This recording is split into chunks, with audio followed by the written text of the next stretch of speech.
Working? Is it working? It should. Should be? Yeah? I congratulate you on your endurance. You've made it all the way to Saturday at 5 o'clock. And as Fred said, I'm a hospital architect, but I've also served as a docent at the Salk Institute for over 10 years. So we're going to take a little sort of virtual tour and trip around the facility, an amazing facility created, of course, by McKahan and his client, Jonas Salk. And it is the case that all great pieces of architecture in the world have got a great backstory behind them. And of course, the Salk Institute is no different, and that story really begins back in the 1940s, 1950s, when we were diagnosing some years as much as 50,000 cases of what was called poliomyelitis or infantile paralysis. In either case, it oftentimes affected young people who could lose the use of their legs, their arms, their ability to breathe. They might end up in an iron lung. So Jonas Salk, as many people didn't know, was instrumental in creating one of the first flu vaccines, and so was brought in to help find a cure for the polio problem. And in 1955, it was shown that Jonas's vaccine was not only just safe, but also very effective.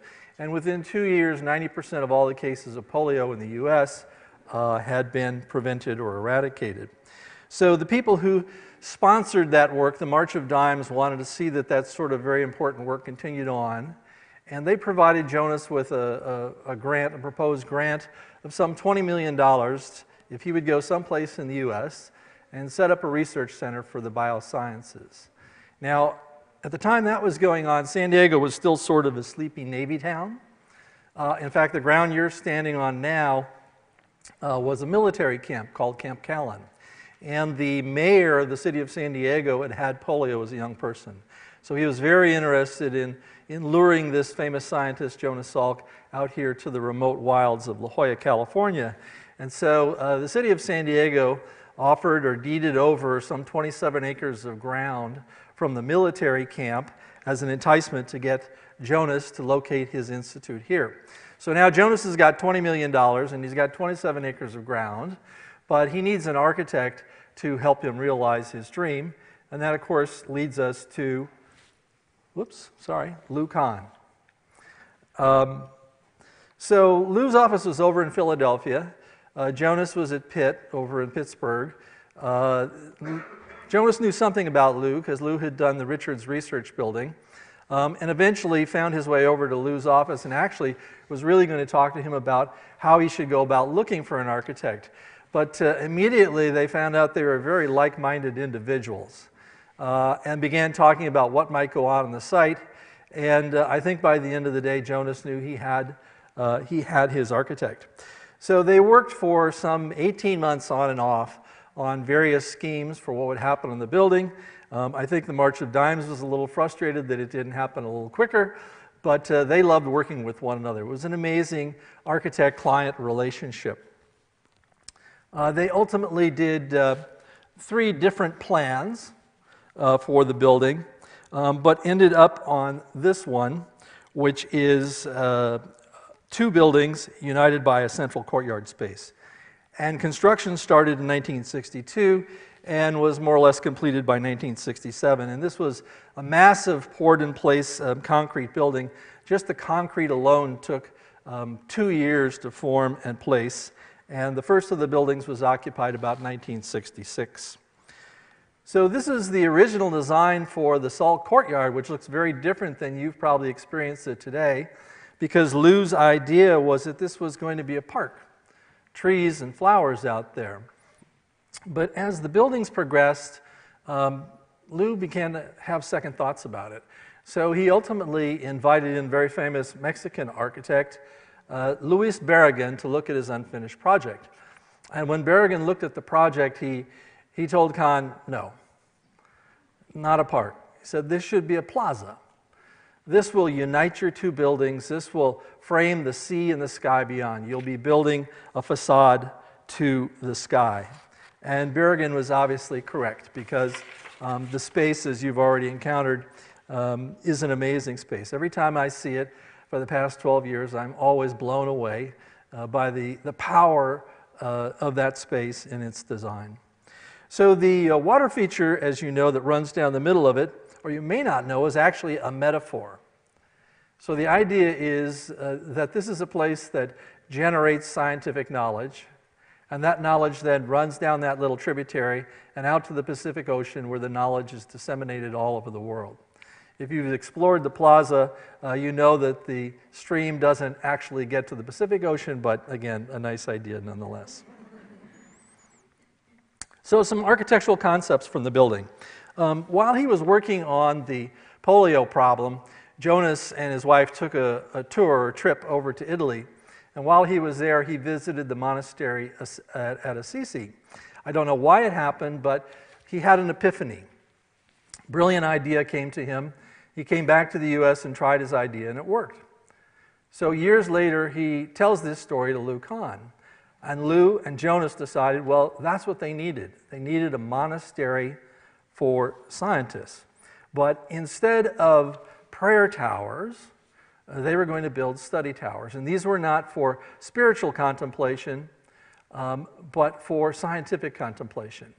And these study towers or study labs, these little cells, and there's 36 of them, would be what Lou referred to as the architecture of the oak table and the rug. Very different than the institutional space in the labs themselves. But a place where you could get away, no lab equipment in the study labs. It's just a place for thought experiments. So the building, I always like to think of the building as a big communications device. You may not be aware, but I think there are over 60 different types of laboratories here today. And the really great science comes about when plant research or plant biology gets a chance to talk to cancer research. And so the labs themselves only have lab equipment in them. And if you want to get to your office, well, it's on another floor, purposefully. You want to get something to eat, you want to go to the library, you want to use the restroom, you have to come out of your lab and go up and down these cloisters. Remember, we're thinking about a monastery for scientists here. And the idea is you'll meet someone and you'll start talking to them. So back in the 1960s, there was no internet. There was no Facebook. There was no Pinterest. But they did have this amazing material called chalk. So Jonas and Lou decided that they were going to have talking walls in the building, and they're going to put these slate panels on the walls of the building. So that would mean if you came outside and you met somebody and you'd ask them what they were working on, well, they could take out their piece of chalk and put a formula up on the wall, and others could, it is an iterative process, others could add to that. And I've noticed that chalk has returned, so people are talking on the walls again, and you'll see it as you walk around the buildings today. So the buildings themselves are layered. There's three floors of lab space, but in between them is a pipe space, the interstitial pipe space. Everything that the labs need is in that space. So hydrogen lines, oxygen lines, dialyzed water, communication systems, all of it is located in those layers between the buildings. And it allows, because that's a walking surface on the floor of the interstitial, which is the ceiling of the lab below it, it allows contractors to go in there and do work and change out the infrastructure of the building without disrupting the labs themselves. So it's sort of like, well, it's like the fountain of youth for the Salk Institute. I get architects from Europe who come over, and I take them into that pipe space, and I can't get them to leave. They are fascinated with that because they all think American architects build disposable throwaway buildings. You know, you put up a Walmart, and 20 years later you knock it down and put up another Walmart. But when they get into this space, they say, wow, here's an American architect that built a building to last 100 years, just like our buildings in Europe. And it's right. 100 years from now, Salk Institute will still be involved in the biosciences because of this incredible investment in the interstitial pipe space. This is an amazing picture you won't often see. This is what a laboratory looked like on opening day. So 65 foot wide, 250 feet long, unencumbered because there are large concrete trusses located up in the interstitial pipe space. And it allows the scientists, or the initial scientists, to really do anything they want with any of that space up there. Windows on both sides. You see knockout panels that go up into the pipe space. So go up into the pipe space or down below for any plumbing. Everything you need is there. This, of course, is what a lab looks like today. All of this is modular and movable furniture pieces. So again, after changing the infrastructure, these lab benches can be moved around in a couple of days and be back in business. That is why this is one of the most flexible buildings in the world, thanks to the great foresight and thought of Jonas Salk and Lou Kahn. I have a little video for you here that's sort of interesting. This is Lou talking about the interstitial space. Peter mentioned the various languages, so you'll hear him referring to what Dr. Salk called the mesenchymal space, which is, in architectural terms, sort of the interstitial. And you'll also hear Lou talking about Jonas's role in the design of the building. Let's see if it works. Since controls have to be made on very small areas in a laboratory in which the temperature is very high in this case and very low right next to it.